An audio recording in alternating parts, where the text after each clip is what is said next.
Hey there, comic book fans. Welcome to another edition of Comic Book Geezers. I am your host, Pete, and my co-host... I'm Wild Bill. How you doing? And we're continuing on in the Halloween spirit. We're going to do monster comics, horror comics, and these books we're going to show you are from my collection. We've said it before, I'm a big fan of horror comic books, so we're going to kick it off in a Halloween spirit. I'm going to kick it off with a title called Monsters on the Prowl. My oldest, I only had one when I was a kid in my collection when I started collecting, was issue 24. Now I have about 15 in my collection, and my oldest is number 16. But I pulled out the ones, it was kind of hard because I wanted to pull out the ones that I really like the covers to show off, to give you an idea. And these are all reprinted stories from like late 50s, early 60s. But these are our stories are written by Stan Lee. Artwork by Steve Ditko.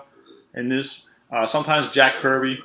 But sometimes the credits aren't in the book. Sometimes they tell you, sometimes they don't. I just remembered, and I didn't pull it out, but I have the Colossus ones. Oh, yeah. I had those too, but I didn't pull them because I thought these looked better. I was going for colors that pop. You notice they do the little monster up here in the corner. This is issue 23. Monsters on the Prowl. I love this one. Predict some of these are Jack Kirby covers. Here's a Jack. This is like a Jack Kirby cover. Yeah, we're talking about the jawline. Yep. I love the cover. Again, Stan Lee's the writer. Monsters on the Prowl. This is issue 26. How many did that run for, I wonder? I'm not sure to be exact. Yeah, look at this. I stopped at number 30, which I believe was a 25 center. It may have gone to the 30 cent issues, but my last one is a 30 center, which is number 30. This is a great issue. I picked this up at a flea market last year for $1. I mean, you can't go wrong. I mean, if you for love $1, come on. horror monsters and creatures, Jesus, moving right along.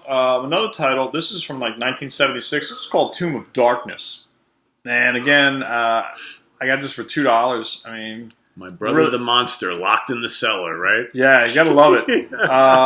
Some vendors want as much as $7.50 for one of these titles. So you gotta shop around. I picked up this one. This was the first, and these are the only two Tomb of Darkness. I love the title. Again, they're reprinted stories. Some of the books have 2 or 3 stories in them. Not just one. So cool. So she's half in and half out from underneath. Yeah. This is what's going on. That is awesome. This is great cover. This is from like 1975. It's a 25-cent book. They lurk below. This is awesome. When I saw this one, I picked this up in the spring. I had to get on it. It's issue number 2. It's, Crypt of Shadows. I just love the cover. Look at the evil hand coming through the door. If I could get my hands on issue number 1, I've never heard of this title. So I saw it. Loved the cover. It's in great shape. The guy wanted like $5, So I jumped on it, and added to my horror collection. This one I picked up also in the spring. This actually has 6 different stories on the inside. It's a king-size special. This is from 1971. And this particular story that's featured on the cover is the second story. And it's the artwork. I was amazed when I opened it. It's Neil Adams. Wrote it and did the artwork on this. Cool. Yeah. Definitely awesome. And I know on the back of the book, I wrote down each story.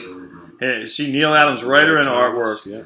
John Buscema did the 3rd and 4th stories, and issue 6 and 5 is Steve Ditko. And John Romita did the cover of this. Don Heck also inside too. Yes. This one I picked up at a Comic-Con last year for it was issued I think I got it for like $4. The guy was asking $6. Issue number 1. This is 1969. 15-cent book. Issue number 1. It's a little beat up here. There's a little tear, but still, I love the theme. Great cover. And who ever heard Chamber of Darkness? Chamber of Darkness. A lot of these sounds like a TV show. Yeah. This was a hand-me-down from a friend of mine. Dead of Night. But of course some fool wrote on it. And I've never seen this title. This is the only issue I have. And never heard whenever I go looking for comics, I never see. I always want to get the first 6 issues of Dead of Night or any of them. I just love the cover. Thank God the moron didn't write down here in the action scene up front. But again, great horror theme. Don't go on that elevator, bud. Creatures on the Loose. The man wolf character. So again, werewolf theme. Love the cover. Picked this up last year. Which issue is that? This is Creatures on the Loose, issue 34. Okay, here's number 32. 32. With Craven the Hunter. Spider-Man Yeah, villain. I mean, both of these guys are arch enemies of Spider-Man. Creatures on the Loose. I found this at a flea market last year. Now, this is an older one. Yeah, look at that. This is 1971, and a little beat up. Got some creases in the corner, but again, it's a 15-cent book. The colors are still bright. That's why I bought it, even though it had creases in it. I mean, if I had seen another book, obviously in better shape, I would have bought it. But because the colors are in good shape, I went and I jumped on it. Because at the time, it was my oldest Creatures on the Loose. But then, this spring, I picked this up. Issue number 11 of Creatures on the Loose. Moomba. It sounds like a dance, but look at him. It's definitely cool. Definitely cool artwork. And I might even suggest that could be Jack Kirby artwork. We're looking at that jawline. Yeah, it looks like it. It could be, you know. So, moving on, another theme title, A Vault of Evil. I only had one of these. These are also, most of these books are reprinted stories from the late 50s, early 60s. But this Best Evil Demons, Devil. Vault of Evil. Look at that. I mean, look at the color on that, the devil, you know. And A Vault of Evil, again, sometimes 2 or 3 different stories inside. But great covers. If you like horror comics, this is where it's at, Vault of Evil. You know, again, I've said it before, you know, comic book, you judge the comic book by its cover, and these covers just scream horror, and, you know. Very well done. This was the only one I had. This was my first Vault of Evil. And again, regarding vampires, this guy's going to throw a stake into this vampire's back, but he realizes it's his own brother. Intriguing story, great cover. I picked this one up last year at a Comic-Con for $1. This is, I love this cover. This guy's freaking out. There's this giant bug on the outside of his window. It's kind of like the theme from the story of Twilight Zone. With William Shatner with the gremlin, who sees this gremlin tearing apart a plane. Yeah, but this is like the comic book version of that. This guy sees this monster outside his skyscraper window, but he's the only one that sees it. So kind of cool. Moving right along, more horror theme, supernatural thrillers. This is the oldest one I have. This only ran 18 issues. But The Living Mummy, this was his first appearance. Issue number 1 was like some kind of swamp monster. Issue number 2 was The Invisible Man. Issue 3 was about some giant worms. Issue 4, which I want, is Dr. Jekyll and Mr. Hyde. Yeah. Can't find it. I also want The Invisible Man. I'd like all first 4. But this is the oldest in my collection. Love the color. The colors just pop. The cover's great. And the Living Mummy dominates this series. Out of 18 issues, he's in about 11 of them, I think, if my memory serves. I will say, though, this one, Bill has, the first one, is the best. This is a good story. It's a good story. It's got the best action, the best plot, and the best. This was my only one up until last year, which is the only, and speaking of horror, the Headless Horseman, Washington Irving's classic story, Sleepy Hollow. Yep. And here it is in comic book format. And I've seen on eBay people want as much as $100 for this book. Somebody offered me $10. I was like, This is the only one I have. It's in great shape. This is from 1972. Moving a little bit further down the line, probably 1974. The Living Mummy taking on a tank. You know, guess who wins? The Mummy. Issue number 11. I recently acquired this. Love this cover. Yeah, it's a good one. He's on fire. I mean, this is great. Great action cover. Keep it up with the horror theme. This is the last in my issue of the supernatural thrillers. And again, it's The Living Mummy, issue 14. And here he is. He's taking on everybody. And great cover. Moving on to something different. Monsters Are Coming, Beware. I saw this at a Comic-Con. I got this for $2, you know. But this is great. It's like, how's the date going? You know, it's driving off a cliff. Yeah, that's how it's going. Yeah, yeah. Just great theme for horror. Uncanny Tales number 2. Never heard of it. When I saw it, I bought it. And then a few months later, I found the first issue. So these are the only 2 I have of Uncanny Tales. Again, these are reprinted stories from the early 60s, but they came out in the 70s. Moving right along, and I will jump over to DC Comics. This is called Ghost, and this is issue 19, I believe. Yes, issue 19. It's a 20-center. It's probably from 1972, possibly 73.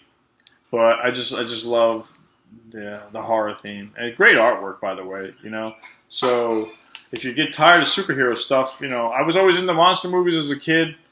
If you saw our Dracula episode earlier. The Witching Hour, a great horror theme, again. DC Comics. Keeping the DC Comics. Weird Mystery is the only one I have. Actually, all these previous 3 I showed are the only ones I have. This one I acquired last year, about a year and a half ago. The Unexpected. This is from 1968. I just love this cover. I think I have shown this off before, possibly in a previous episode. The colors just pop. This book is in great condition, and I got it for like $3.50, so it's really good. Moving up in time, probably the late 80s, maybe 1987. Vampirella from Harris Comics. This is the first issue. And because, again, vampires, horror. She was pretty popular. So it was issue number 1, so I jumped on it. This is a favorite. I think I may have shown this off recently. The Demon Hunter. This is a comic book, Atlas Comics. For those of you who don't know, this was published. This company was launched and started by Stan Lee's brother. So Stan Lee's brother had other artists come from Marvel Comics to work on these titles, but because they were under contract, they didn't get credit. But Rich Buckler, I think, wrote this one, if I'm not mistaken. This is another one, Atlas Comics, Son of Dracula. I think we've shown this off as one of my favorite covers recently, but again, because we're on the theme, the spirit of Halloween, I figured I'd show this and break it out. And staying with vampires, Tomb of Dracula. If you saw our Tomb of Dracula episode, we only did the first 30 issues, and this is issue 68, which is late, and I think you only want 72 issues, right? I think so, yeah. I just love this cover. And this is the last of my Tomb of Draculas. And that is going to wrap it up for me with horror books. And we'll kick it over to Pete real quick. Yeah, so I don't have a lot because Bill covered a lot here. And we got more episodes coming up. But we're going to stick on the vampire theme here. So if you remember in our Man-Thing episode, we talked Adventures about into Fear. Once Man-Thing ended his run there and got his own book, who did they introduce? Morbius the Living Vampire, fresh off of his stint in Spider-Man, right? Yes. So here we're at issue number 20. You've got the man himself. Morbius, or the Living Vampire. Some cool covers here. A little different. He was pretty successful. He really clicked with audiences. And he was always trying to find a cure. Yeah. He was a scientist. He felt very guilty about what he was and what he had to do. And he was always trying to get a cure to get rid of the vampire curse that he had. His thirst for blood. And who shows up in issue number 24 to battle with the vampire? Of course, our very own favorite vampire killer, Mr. Blade. I love that cover right there. That's a good one. That's a keeper. Just because Blade's in it, that makes it popular since the movies came out. And then number 26, which I'm not sure if this was the last. Might have been a few more. I think he went as far as 30. Yeah, you might be right. I've seen issue 30, but it's in bad shape. It's faded. It's got like a dull pastel yellow cover because it's been sitting in the sun, so I won't buy it. I see it at the flea market sometimes.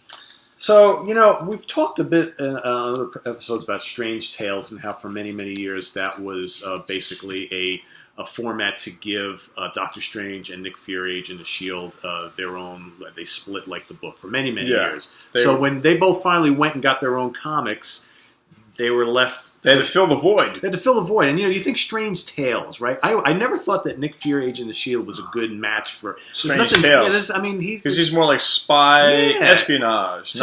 It didn't make any sense. Doctor Strange, I get, because he's kind of, master of the mystic arts. But once they both moved on, they had to fill that void. They started putting stuff in Strange Tales that actually fit there. So the first character that came about was this very cool character named Brother Voodoo. So this is the first appearance of Brother Voodoo. And he has appeared in Tomb of Dracula. We showed him at like issue 23 or 33, I forget. But he appears in Tomb of Dracula.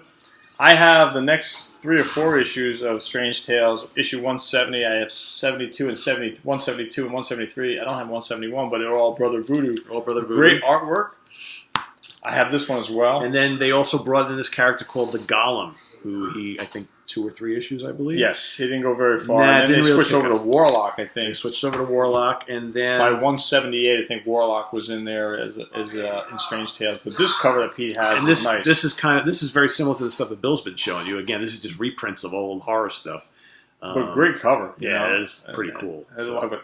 Love the monster theme. So...